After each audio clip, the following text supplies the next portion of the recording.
La historia la escriben los vencedores, pero a menudo se les olvida mencionar un pequeño detalle. Muchos de ellos estaban completamente locos. No hablamos de simples excentricidades, hablamos de una demencia a escala imperial. Hoy en Legión de Imperios, abrimos el manicomio de la historia para presentarles a los gobernantes y genios, cuyas mentes eran tan brillantes como peligrosas. Verán a un emperador que le declaró la guerra al océano, y nombró político a su propio caballo.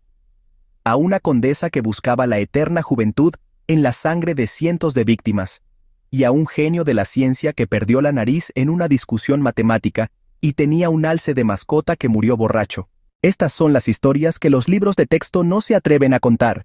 Si estás listo para un viaje al lado más oscuro y extraño del poder, este es el momento. Suscríbete a Legión de Imperios y activa las notificaciones, porque el telón de la historia oficial está a punto de caer.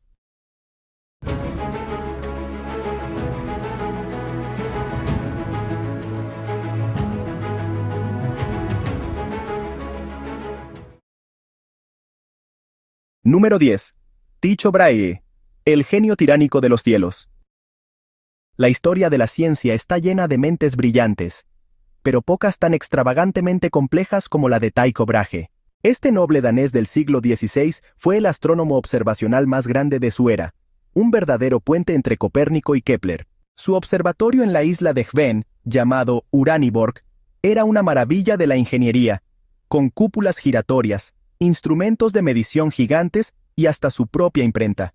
Pero esta fachada de rigor científico ocultaba una vida personal caótica y un ego del tamaño de una galaxia. Su famosa nariz de metal, que reemplazó a la que perdió en un duelo sobre una fórmula matemática, era solo el comienzo. En su isla, Brahe no era solo un científico, era un déspota. Gobernaba a los habitantes con mano de hierro, imponiendo impuestos exorbitantes para financiar no solo su ciencia, sino también sus legendarias y alcohólicas fiestas. Llegó a construir una mazmorra en el sótano de Uraniborg para encarcelar a los inquilinos que se atrevían a desafiar su autoridad. Además de su pasión por las estrellas, Brahe era un devoto de la alquimia y la iatroquímica, la creación de medicinas a partir de metales. Pasaba horas en su laboratorio subterráneo, convencido de que podía encontrar el elixir de la vida o la piedra filosofal. Esta mezcla de ciencia y misticismo se personificaba en su corte. Su bufón, un enano llamado Jep, era su oráculo personal.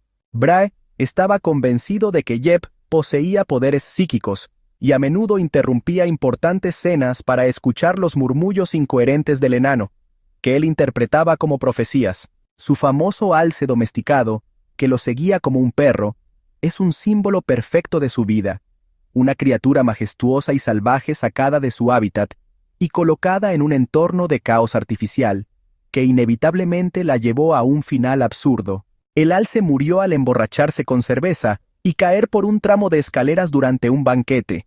La caída en desgracia de Brahe con el rey Cristián IV se debió a su pura arrogancia. No solo malgastaba los fondos de la corona, sino que se negó a realizar las tareas básicas que se esperaban de él, como el mantenimiento de una capilla real. Su final, muriendo por una vejiga reventada porque su ego no le permitió romper la etiqueta de un banquete, es la metáfora perfecta de su vida. Un hombre que podía medir los cielos, pero era incapaz de manejar las realidades más básicas y terrenales. Número 9. Erzsébet Báthory, la arquitecta del dolor.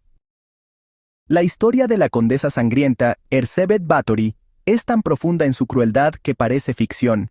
Sin embargo, la evidencia sugiere una realidad aún más aterradora.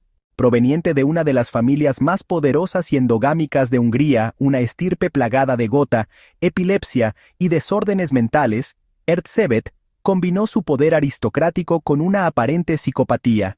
El contexto de su época es crucial. La Hungría de la frontera, en constante guerra con el Imperio Otomano, era una tierra sin ley para los poderosos. La vida de un campesino no valía nada, y una condesa podía hacer desaparecer a docenas sin que nadie se atreviera a investigar. Sus métodos de tortura revelan un sadismo creativo y metódico. La leyenda de la Virgen de Hierro está asociada a ella, pero sus métodos reales eran más íntimos y crueles. Una de sus prácticas favoritas era clavar agujas bajo las uñas de sus sirvientas o coserles los labios si las oía quejarse. En una ocasión se cuenta que una chica le robó una pera. Como castigo, Erzsébet ordenó que la desnudaran, la cubrieran de miel y la ataran a un árbol para que su propio oso mascota, que mantenía en el castillo, la atacara.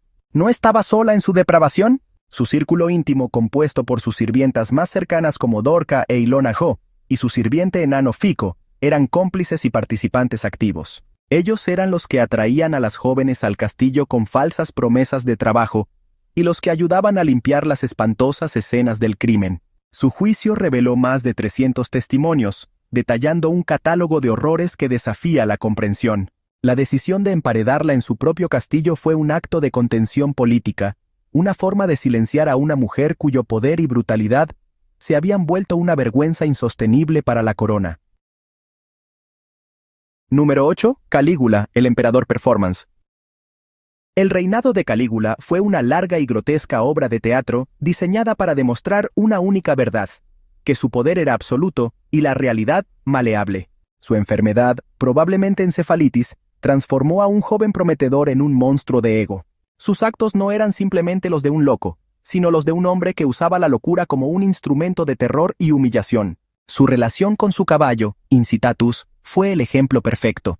No solo lo nombró cónsul, sino que también lo hizo sacerdote de su propio culto divino. Organizó banquetes para el caballo donde los senadores más importantes de Roma debían servirle. El mensaje era claro: mi caballo vale más que todos ustedes. Sus proyectos de construcción eran monumentos a su megalomanía. El puente de barcos en Baiae fue una proeza de ingeniería absurda. Durante la fiesta que celebró en medio del puente, se emborrachó y ordenó a sus guardias que arrojaran a cientos de invitados al mar, riéndose mientras se ahogaban. Su relación con la divinidad era una conversación activa y delirante. Se le veía a menudo susurrando a la estatua de Júpiter en el templo, a veces discutiendo acaloradamente con ella y luego poniendo la oreja en su boca de mármol, pretendiendo escuchar una respuesta. Financió sus locuras vaciando el tesoro romano. Confiscó las propiedades de los senadores ricos, tras ejecutarlos por falsas acusaciones de traición. Estableció un burdel en el palacio, obligando a mujeres de la alta sociedad a prostituirse para generar ingresos para el Estado, o más bien para él. Calígula no solo se creía un dios, obligó al imperio más poderoso de la tierra a participar en su delirio, demostrando que con suficiente poder, la locura se convierte en la nueva realidad. Número 7. Carlos VI de Francia, prisionero de su mente de cristal. La tragedia de Carlos VI de Francia es la historia de una mente noble fracturada y el caos que se filtró por sus grietas. Sus episodios psicóticos eran variados y aterradores, y lo peor para él era la conciencia de su propia condición durante sus periodos de lucidez. Su primer colapso, en el que atacó a sus propios hombres, fue el comienzo de un largo descenso. Este episodio fue desencadenado por una combinación de fiebre, calor y el shock de un ruido metálico, lo que sugiere una vulnerabilidad neurológica subyacente. Su famosa ilusión de cristal lo llevaba a extremos de paranoia. No solo llevaba ropa reforzada con hierro, sino que evitaba sentarse, temiendo que su trasero de cristal pudiera estallar. Permanecía de pie o inmóvil durante horas. Pero su locura tenía otras facetas. A veces, corría por los pasillos del palacio aullando como un lobo, una condición conocida como licantropía clínica. En otros momentos, afirmaba ser San Jorge, y se enzarzaba en batallas con dragones invisibles, aterrorizando a la corte. El evento que probablemente selló su destino mental fue el baile de los ardientes. En este baile de máscaras, el rey y 5 de sus nobles se disfrazaron de hombres salvajes, cubiertos de brea y plumas. La torpeza de su hermano, que se acercó con una antorcha, los convirtió en antorchas humanas. Carlos se salvó por poco, pero el trauma de ver a sus amigos arder hasta la muerte lo sumió en una depresión y psicosis de la que nunca se recuperó por completo. Este vacío de poder fue aprovechado por sus ambiciosos parientes, los duques de Borgoña y Orleans, cuya rivalidad sumió a Francia en una sangrienta guerra civil, allanando el camino para las invasiones inglesas y casi borrando a Francia del mapa. Número 6. Hetty Green, la esclavitud de la riqueza. Hetty Green es un caso de estudio sobre cómo la riqueza extrema puede generar una forma única de locura. No era una locura de delirios, sino de una obsesión tan profunda que deformó su humanidad. Fue una de las inversoras más astutas de la historia. Anticipó crisis financieras y acumuló una fortuna que hoy equivaldría a miles de millones, en un mundo dominado exclusivamente por hombres. pero su genialidad financiera convivía con una fobia patológica a la pobreza. Su vida diaria era una letanía de actos de avaricia casi incomprensibles. La historia de buscar un sello de 2 centavos durante horas no es una exageración. Se sabe que discutía con las lavanderas por centavos y que su dieta consistía en lo más barato que podía encontrar. A menudo tartas que costaban unos pocos centavos. Llevaba siempre una pistola por su paranoia a ser robada, y no confiaba en los bancos, moviendo constantemente sus bonos y certificados de acciones de un lugar a otro en una maleta. Su tacañería se convirtió en crueldad con su hijo Ned. Tras el accidente, no solo lo llevó a una clínica de caridad, sino que cuando fue reconocida, intentó regatear el precio del tratamiento. El retraso le costó la pierna a su hijo. Irónicamente, Ned, a pesar de su discapacidad y el trauma, usó su herencia para convertirse en un derrochador legendario, comprando yates, coches de lujo y una de las colecciones de sellos y monedas más caras del mundo, en una clara rebelión póstuma contra la tiranía frugal de su madre. Hetty Green fue la prueba viviente de que se puede poseer el mundo y no tener absolutamente nada. Número 5. Lord Byron, el rockstar romántico. Lord Byron fue la encarnación del movimiento romántico, apasionado, brillante, melancólico y peligrosamente autodestructivo. Su vida fue un acto de rebelión constante contra las normas sociales y la mediocridad.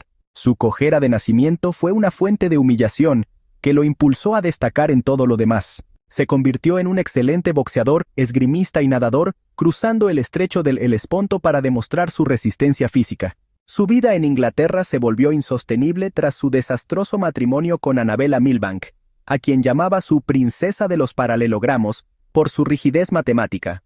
En su noche de bodas, le confesó que solo se casaba con ella por despecho y que lamentaría haberlo conocido. El escándalo de su supuesto incesto con su medio hermana Augusta lo obligó a un exilio permanente. En Suiza, su estilo de vida escandalizó a los locales. Él y su amigo Percy Shelley eran conocidos como la Liga del Incesto, y se les atribuían toda clase de depravaciones.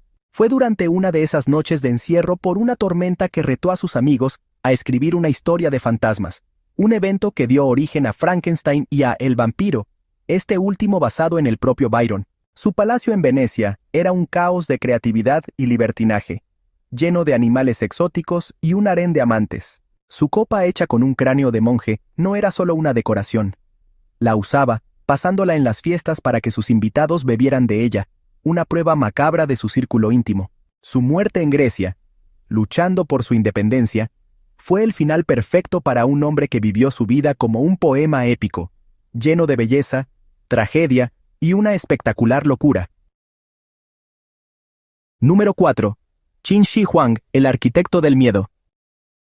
La mente de Qin Shi Huang era un crisol de genio organizativo y paranoia paralizante. Como unificador de China, logró hazañas monumentales. Estandarizó no solo la escritura, la moneda y las leyes, sino también la anchura de los ejes de los carros, para que todos los vehículos encajaran en los surcos de las nuevas carreteras imperiales, una muestra de su obsesión por el control absoluto.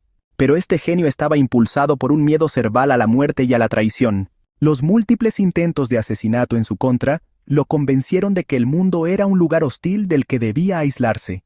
Para frustrar a los asesinos, viajaba en un convoy de carruajes idénticos para que nadie supiera en cuál se encontraba. Sus famosas giras por el imperio eran inspecciones paranoicas. Su búsqueda de la inmortalidad lo llevó a cometer actos de una crueldad extrema. La quema de libros y entierro de eruditos fue un intento de genocidio cultural. Quería que la historia comenzara con él, eliminando cualquier pensamiento que pudiera desafiar su autoridad. Su muerte, irónicamente, fue causada por las píldoras de la inmortalidad de Mercurio que sus alquimistas le preparaban. Cuando murió durante una de sus giras, su primer ministro, Li Si, ocultó su muerte durante semanas para evitar un levantamiento. Transportó el cuerpo del emperador de vuelta a la capital en un carro, rodeado de carros de pescado salado para enmascarar el olor de la descomposición, mientras seguía emitiendo decretos en nombre del emperador muerto. Su tumba, con su ejército de terracota, sus ríos de mercurio y sus trampas mortales, es el monumento definitivo a un hombre que conquistó un imperio, pero fue derrotado por su propio miedo a la mortalidad. Número 3. Juana I de Castilla, la reina gaslighteada. La tragedia de Juana de Castilla es un escalofriante ejemplo de gaslighting a escala real. Lejos de ser una loca de nacimiento, Juana fue una mujer inteligente y apasionada, cuya intensa vida emocional fue utilizada por su padre y su hijo para declararla incapacitada y robarle el poder. Su amor por su esposo, Felipe el Hermoso, era obsesivo, y sus infidelidades la sumían en ataques de celos públicos que escandalizaban a las cortes europeas. Tras la muerte de Felipe, su dolor se manifestó de forma macabra. La procesión de 8 meses con su ataúd a través de Castilla fue su acto final de control. Se negaba a viajar de día y abría el féretro cada noche para besar y hablar con el cadáver. En una ocasión, la procesión se detuvo cerca de un convento de monjas, y Juana, en un ataque de celos póstumos, ordenó que el ataúd fuera trasladado inmediatamente a campo abierto, gritando que ninguna mujer debía robarle el amor de su esposo, ni siquiera muerta. Este comportamiento fue la excusa perfecta. Su padre, Fernando, la encerró en el castillo de Tordesillas. A su muerte, su propio hijo, Carlos I, viajó a España, visitó a su madre, y en lugar de liberarla, ratificó su encierro y colocó a los brutales marqueses de Denia como sus carceleros. Durante casi 50 años, fue sometida a abusos físicos y psicológicos, a menudo aislada, mal alimentada y privada de consuelo. La prueba más desgarradora de su estado fue su negativa a apoyar la revuelta de los comuneros. A pesar de que le ofrecieron la libertad y el trono, su arraigado sentido del deber real le impidió traicionar a su hijo. El mismo hombre que la mantenía prisionera, murió como reina de nombre, pero como prisionera en la realidad, una víctima no de su propia mente, sino de la ambición de los hombres que la rodeaban. Número 2. Grigori Rasputín, el chamán depravado. Grigori Rasputín fue un producto de su tiempo, un místico siberiano cuya extraña mezcla de piedad, depravación y carisma hipnótico encontró terreno fértil en la decadente y desesperada corte de los últimos Románov.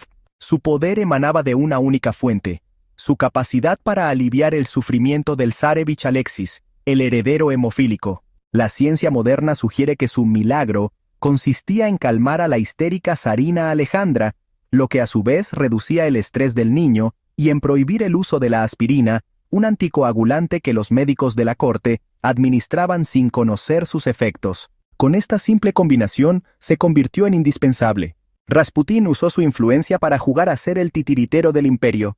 Enviaba telegramas crípticos al zar en el frente de batalla con consejos militares absurdos. Hacía y deshacía ministros basándose en sobornos o en los caprichos de sus amantes aristocráticas. Su filosofía personal era la redención a través del pecado, lo que le proporcionaba una justificación teológica para su vida de orgías y borracheras. Sus aposentos estaban constantemente llenos de seguidoras y peticionarios, y se jactaba de su poder sexual, que consideraba la fuente de su energía espiritual.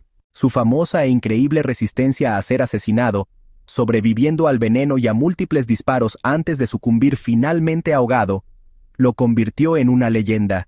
Su profecía antes de morir, advirtiendo al zar que si era asesinado por nobles, la familia imperial sería aniquilada en 2 años, se cumplió con una precisión aterradora, sellando su imagen como el oscuro profeta de la perdición del imperio ruso. Número 1. Cómodo, el emperador meme. Si Marco Aurelio fue el rey filósofo, su hijo Cómodo fue el emperador deportista, un hombre que despreció el deber por la gloria barata de la arena. Su reinado fue una espiral descendente de vanidad, crueldad y negligencia que puso fin a un siglo de paz y prosperidad romana. Su obsesión con ser un gladiador era la máxima ofensa para la élite romana. Pero no era un luchador valiente, era un fraude. Se enfrentaba a oponentes desarmados o a ciudadanos con discapacidades físicas, a quienes masacraba para el aplauso de la multitud. Su sadismo era legendario. Disfrutaba especialmente matando animales exóticos con una precisión cruel, como cuando decapitaba avestruces con flechas especiales para verlas correr sin cabeza por la arena, y por cada una de estas actuaciones, le cobraba al Estado la astronómica suma de 1.000.000 de sestercios. Su megalomanía no tenía fin. No solo se declaró la reencarnación de Hércules, sino que renombró Roma como colonia comodiana. Hizo reemplazar la cabeza del coloso de Nerón, una estatua gigante, con una de sí mismo. El Senado vivía aterrorizado. El historiador Dion Casio, que fue senador durante su reinado, relata cómo él y sus colegas tenían que masticar hojas de laurel para no estallar en carcajadas ante las payasadas del emperador, sabiendo que una risa fuera de lugar significaba una ejecución sumaria. El imperio, mientras tanto, era gobernado por una sucesión de favoritos corruptos que vendían cargos públicos y sentencias judiciales, llevando a una corrupción sistémica. Su asesinato, estrangulado en su bañera por su entrenador personal, fue un final sórdido pero necesario. El legado de Cómodo fue el caos. Su muerte desató el año de los 5 emperadores y sumió a Roma en casi un siglo de guerra civil, poniendo fin a la Pax Romana e iniciando el largo y doloroso declive del Imperio Romano de Occidente. Desde un genio tiránico hasta un emperador que se creía un dios de la arena, hemos visto que la historia está escrita por personas, con toda su brillantez, sus fallas y su alarmante desconexión con la realidad. La verdad es que la línea que separa a un emperador de un loco es, a veces, solo una cuestión de perspectiva. ¿Qué historia te ha impactado más? ¿Crees que nos hemos olvidado de algún gran demente de la historia? Déjanoslo saber en los comentarios. Nos encanta leer tus aportes. Gracias por acompañarnos en Legión de Imperios. No olvides suscribirte y nos vemos en el próximo video.